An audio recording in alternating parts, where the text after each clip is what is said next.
దేవత దెయ్యం. రచన వీరేపల్లి జయరాం రెడ్డి. చందమామ కథ. పరదేశ్వరం అనే గ్రామ పొలిమేరల్లో గ్రామదేవత గుడి ఒకటి ఉండేది. ఆ గుడికి పెద్ద మాన్యంతో పాటు దేవతకు చాలా విలువైన ఆభరణాలు ఉండేవి. నిత్యం వచ్చేపోయే భక్తులతో గుడి ప్రాంగణం కళకళలాడుతూ ఉండేది. ఒకనాటి చీకటి పడుతున్న వేళ గ్రామదేవత గుడిలోంచి బయటికి వచ్చి ఆవరణలో ఒక మూలగా ఉన్న వేప చెట్టుపై కూర్చున్నది. ఆ చెట్టుకు దూరంగా శిథిలమైపోయిన ఒక చిన్న కోట పక్కన చింత చెట్టు మీద చాలా కాలంగా ఒక దెయ్యం ఉంటూ ఉండేది. గ్రామంలో ఎవరికీ హాని తలపెట్టని ఆ దెయ్యం అంటే గ్రామదేవతకు కొద్దిపాటి ఆదరణ ఉండేది. ఆ కారణం వల్ల ఆమె దెయ్యంతో తరచూ మాట్లాడుతుండేది. ఆ రోజు మాటల సందర్భంలో ఆమె గ్రామంలోని తన భక్తులు ఎంతెంత ఘనంగా తనకు పూజలు జరిపి కానుకలు చెల్లిస్తున్నది దెయ్యానికి వివరంగా చెప్పింది. అంతా విన్న దెయ్యం, తల్లి, నువ్వు ఒట్టి అమాయకురాలివి.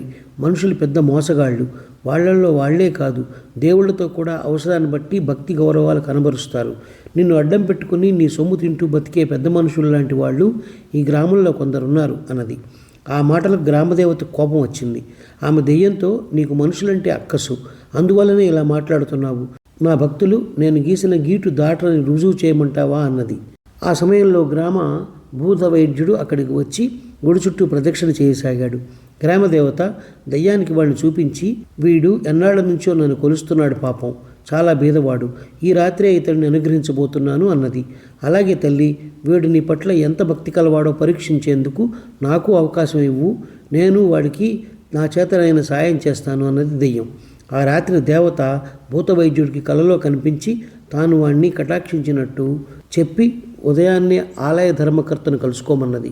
తర్వాత ధర్మకర్తకు కలలో ప్రత్యక్షమై భూత వైద్యుడికి ఆలయంలో లెక్కలు చూసే పని ఇవ్వమని ఆజ్ఞాపించింది. తెల్లవారుతూనే భూత వైద్యుడు ధర్మకర్తను చూడబోయాడు. ధర్మకర్త ఏమీ ఎరగనట్లే భూత వైద్యుడిని అడిగి సంగతి తెలుసుకుని, అయ్యో అమ్మవారు నీతో అలా అన్నదా, నాతో ఆ తల్లి ముందుగా మాట మాత్రమైనా చెబితే బాగుండేదే, ఆ లెక్కలు చూసే పని ఒకళ్ళకు ఇస్తానని మాట ఇచ్చేశానే అన్నాడు. ఆ సాయంత్రం ధర్మకర్త గుడికి వెళ్ళి దేవతకు సాగిలపడి, అమ్మ, రాత్రి కలలో నేను నీతో మాట్లాడదాం అనుకునేంతలో మాయమయ్యావు. నేను నిన్ననే ఒకరికి మాట ఇచ్చాను, నీ భక్తులు మాట తప్పరన్న పేరుంది, ఇప్పుడు ఇచ్చిన మాట తప్పమంటావా అంటూ కన్నీళ్లు కార్చి వెళ్ళిపోయాడు. దేవత కరిగిపోయింది. ధర్మకర్తకు ఇంకాస్త ముందే చెబితే బాగుండేదనుకున్నది. భూతవైద్యుడికి ఆ పని ఇస్తే తాను సొమ్ము దొంగిలించడం సాధ్యపడదని ధర్మకర్త ఈ కపట నాటకం ఆడిన సంగతి దేవతకు తెలియదు. ఇదంతా దయ్యం గమనిస్తూనే ఉన్నది. ఆ రాత్రి అది భూతవైద్యుడి కలలో కనిపించి, నువ్వు నాకు పగవాడివైనా నీకు సాయపడదామని వచ్చాను. నేను ఈ ఊరి గ్రామాధికారి కూతుర్ని పట్టుకుంటాను. నువ్వు తప్ప ఏ మంత్రగాడికి లొంగను. నువ్వు వస్తేనే నేను ఆమెను వదులుతాను. జనంలో నీకు పేరుతో పాటు డబ్బు కూడా వస్తుంది అన్నది. భూతవైద్యుడు ఎంతో సంతోషంగా ఒప్పుకున్నాడు. ఆ మర్నాడే గ్రామాధికారి కూతుర్ని దెయ్యం పట్టినట్టు వాడికి తెలిసింది. తన గొప్పతనం చూపేందుకు 1-2 రోజులు ఆగి నెమ్మదిగా గ్రామాధికారి ఇంటికి వెళదాం అనుకున్నాడు వాడు. దయ్యం భూతవైద్యుడికి సహాయపడడం తెలిసి గ్రామదేవత వాడికి ఆ రాత్రి కలలో కనిపించి, వాడు ఎంతో నిష్ఠురంగా, ఏం తల్లి, అసలే దరిద్రుణ్ణి, దానికి తోడు నన్ను అవమానాల పాలు కూడా చేస్తున్నావు అన్నాడు.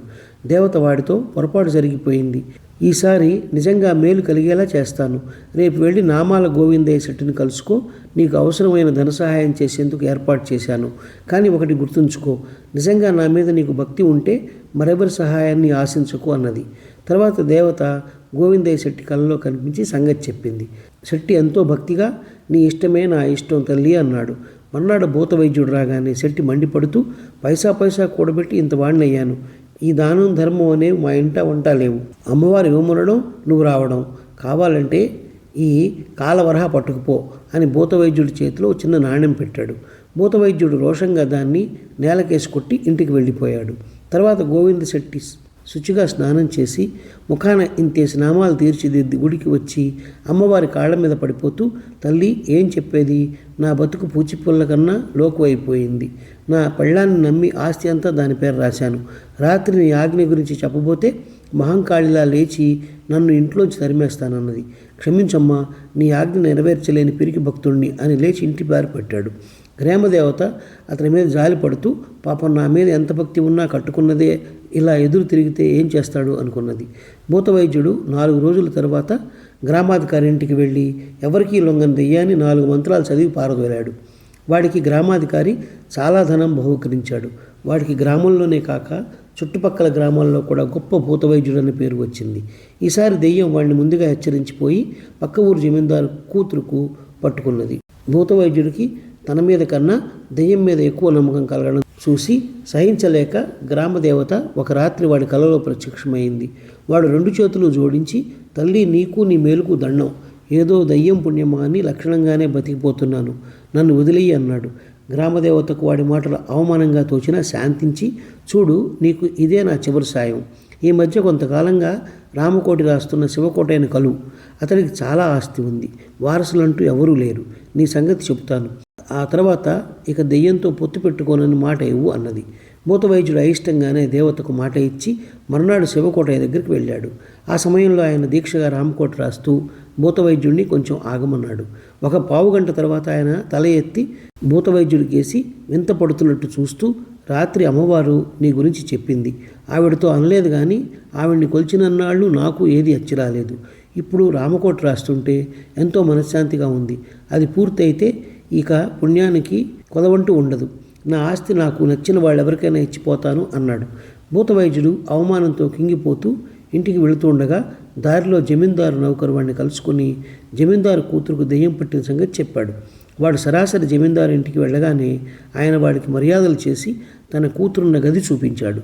భూతవైద్యుడు గదిలోకి వెళ్ళి తలుపులు మోయగానే జమీందారు కూతురును పట్టిన దెయ్యం చప్పట్లు చరిచి కేరింతలు కొడుతూ, నాకిక్కడ చాలా బాగుంది, రుచికరమైన భోజనం, మెత్తని పరుపులు, నేను ఇక్కడే ఉంటాను, నీ దారి నువ్వు పో అన్నది. దెయ్యం ఇలా అనేసరికి భూతవైద్యుడికి నెత్తిన పిడుగు పడినట్లయింది. తన దెయ్యాన్ని వదిలించకపోతే జమీందారు ఆగ్రహించి కొరత వేయిస్తాడు. దెయ్యమేమో వదలనంటున్నది. ఈ చిక్కు నుంచి బయటపడడం ఎలాగో తెలియక వాడు దిగులుతో ఇంటిదారి పట్టాడు. ఆ రాత్రి భూతవైద్యుడికి ఎంతకూ నిద్ర పట్టింది కాదు. చివరకు రాత్రి 3వ జాము జరుగుతుండగా వాడికి చిన్న కునుకు పట్టింది. ఆ సమయంలో గ్రామదేవత వాడికి కలలో కనిపించి, ఎంతైనా దెయ్యం దెయ్యమే, ఆ సంగతి మరిచి నువ్వు చిక్కుల్లో పడిపోయావు, ఇలా చెయ్యి అని ఒక ఉపాయం చెప్పి అంతర్ధానమైంది. మర్నాడు వాడు ఒక పెద్ద గాజు జాడీతో జమీందారు ఇంటికి వెళ్ళాడు. దెయ్యం గాజు జాడీని చూస్తూనే, ఇదేమి వింత, లోపల పట్టుకుచ్చుల ఉయ్యాల తమాషాగా ఊగుతున్నదేమిటి అని అడిగింది. భూతవైద్యుడు అమాయకంగా ముఖం పెట్టి, రాత్రి మా గురువు ఘోరాటకుడు వింధ్యారణ్యాల నుంచి తిరిగి వచ్చాడు. నా భక్తికి ఆతిథ్యానికి మెచ్చి ఈ జాడీ బహుకరించాడు. ఆ ఉయ్యాలలో కూర్చున్న వాళ్లకు కోరిన రూపం వస్తుంది. అయినా మనుషులు ఇంత చిన్న జాడీలోకి వెళ్ళలేరు కదా, దీనివల్ల ఉపయోగం ఏమిటా అని ఆలోచిస్తున్నాను అన్నాడు. దయ్యం చప్పున భూతవైద్యుడి చేతులు పుచ్చుకొని, దీనివల్ల నాకు చాలా ఉపయోగం ఉన్నది. నన్ను ఎంతో కాలంగా గొప్ప అందాలు రాసి కావాలన్న తపన పట్టి పీడిస్తున్నది. నన్ను ఒక్కసారి గాజు జాడీలోకి పోయి కుచ్చుల ఉయ్యాలలో కూర్చొని అంటూ పొగరూపంలో జాడీలోకి వెళ్ళింది. భూతవైద్యుడు చప్పున జాడీ మూత బిగించాడు. జరిగిన మోసం గ్రహించిన దెయ్యం కీచుమంటూ, ఇది ద్రోహం, అన్యాయం అంటూ గెంతసాగింది. భూతవైద్యుడు పెద్దగా నవ్వి, జమీందారు కూతురును వదలవని నువ్వు నా ప్రాణం మీదకి తెచ్చావు. నువ్వు దయ్యానివి, నేను మనిషిని. మనిషిగా మాత్రం ప్రయోజనం ఆశించకపోతే నేను తోటి మనుషుల మధ్య కూడా బతకలేను. ఇదంతా గ్రామదేవత చలువ అని గాజు జాడీతో పాటు దయ్యాన్ని భూస్థాపితం చేశాడు. జమీందారు చాలా సంతోషించి భూతవైద్యుడికి 5 ఎకరాల పొలం బహుమానంగా ఇచ్చి కాలికి వెండి కడియం తొడిగించి గుర్రం మీద గ్రామంలో ఊరేగింపు చేయించాడు. ఇంత జరిగాక గ్రామదేవతకు ఒక సత్యం తెలిసి వచ్చింది. తాను మనుషులందరూ మంచివాళ్ళు అనుకుంటున్నది, దెయ్యం దృష్టిలో అందరూ చెడ్డవాళ్లే. కానీ వాస్తవం ఏమంటే మనుషుల్లో మంచి చెడు రెండూ ఉంటాయి. ఇది గ్రహించాక గ్రామదేవత పనిగట్టుకుని భక్తుల కళల్లోకి రావడం, మాట్లాడడం మాని మౌనం వహించింది.